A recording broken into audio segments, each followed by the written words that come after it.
یہ جو عقیدہ ہے کہ اللہ تعالیٰ عرش پر بیٹھا ہوا ہے، جی اب دیکھو اس سے اللہ کا جسم ثابت ہوتا ہے، ظاہر ہے بیٹھنے کے لیے جی عرش پہ بیٹھا ہوا ہے، تو عرش جو ہے نا کریشن میں سب سے بڑی مخلوق تو ہمارے آقا صلی اللہ علیہ وسلم ہے، بے شک عظمت کے لحاظ سے. بے شک لیکن ان جی سائز عرش بہت بڑی مخلوق ہے، جی تو کچھ تو اس کی سائز تو ہے نا، جی بڑی ہو یا چھوٹی ہو سائز تو ہے نا.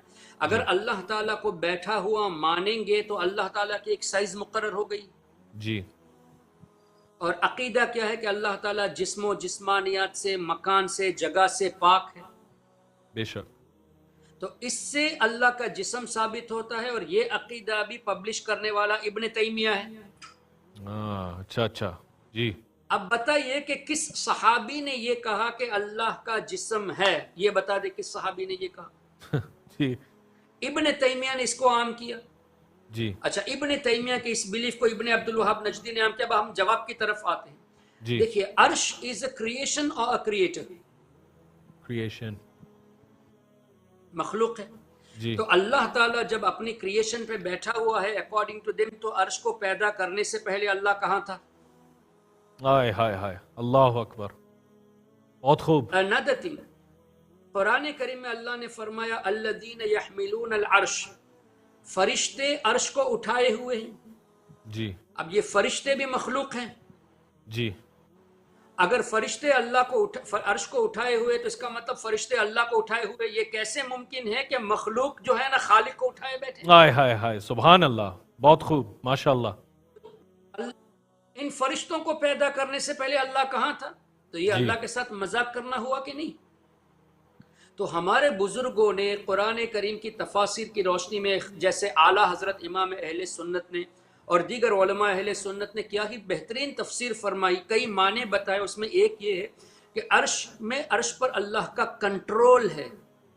جی ماشاء اللہ اب ایک بڑی چیز پہ کنٹرول ہے کہہ دینا، اس کا مطلب ہر چیز پہ کنٹرول ہو گیا.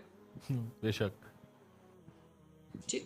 اب دوسری بات یہ ہے کہ اللہ تبارک و تعالی نے قرآن کریم میں فرمایا ید اللہ فوق ایدیہم.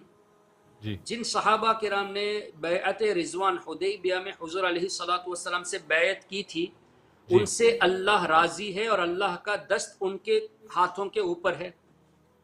یہ قرآن کریم کی آیت کا مفہوم ہے. جی اب اس کو اگر ہم لٹرلی لے لیں گے تو یہ ماننا پڑے گا کہ اللہ تعالیٰ زمین پہ آیا اور صحابہ کے ہاتھ پر ہاتھ رکھا. جی اس سے بھی جسم ثابت ہوتا ہے. صحیح تو اب یہاں کیا معنی ہوگا؟ اللہ تعالیٰ کی خاص رحمت ان پر ہے جنہوں نے حضور کے ہاتھ پر بیعت کی تھی. واہ سبحان اللہ اچھا، اس میں ایک اور چیز سمجھ میں آتی ہے کہ بیعت کرنا یہ اللہ کو پسند ہے، کہ جس نے حبیب ہائے سے جوڑ ہائے دیا ہائے اپنے آپ کو، رحمت اس کے اوپر ہے. سبحان اللہ ماشاء اللہ ماشاء اللہ ماشاء اللہ پھر مزید یہ کہ یہ لوگ ایک حدیث پیش کرتے ہیں. دیکھو ان کے میں عقائد آپ کو بتا رہا ہوں کس طرح یہ اللہ تعالیٰ کا جسم ثابت کرنے میں تلے ہوئے. جی حدیث کی روشنی میں روزانہ رات کو تہجد کے وقت اللہ تعالیٰ پہلے آسمان پہ نزول فرماتا ہے. جی جی تو یہ کہتے ہیں ابن تیمیہ نے اپنے ممبر سے اتر کر دکھایا کہ اللہ ایسے اترتا ہے، سیڑھی اتر کے دکھایا، عرش سے ایسے اترتا ہے. استغفر اب مجھے بتائیے، آپ اس وقت کرسی میں بیٹھے ہیں، جی اگر آپ نیچے آ جائیں گے تو آپ کرسی پہ رہے یا نہیں رہے؟ نہیں رہے اچھا، نیچے سے دوبارہ کرسی پہ آ گئے تو اب نیچے نہیں رہے.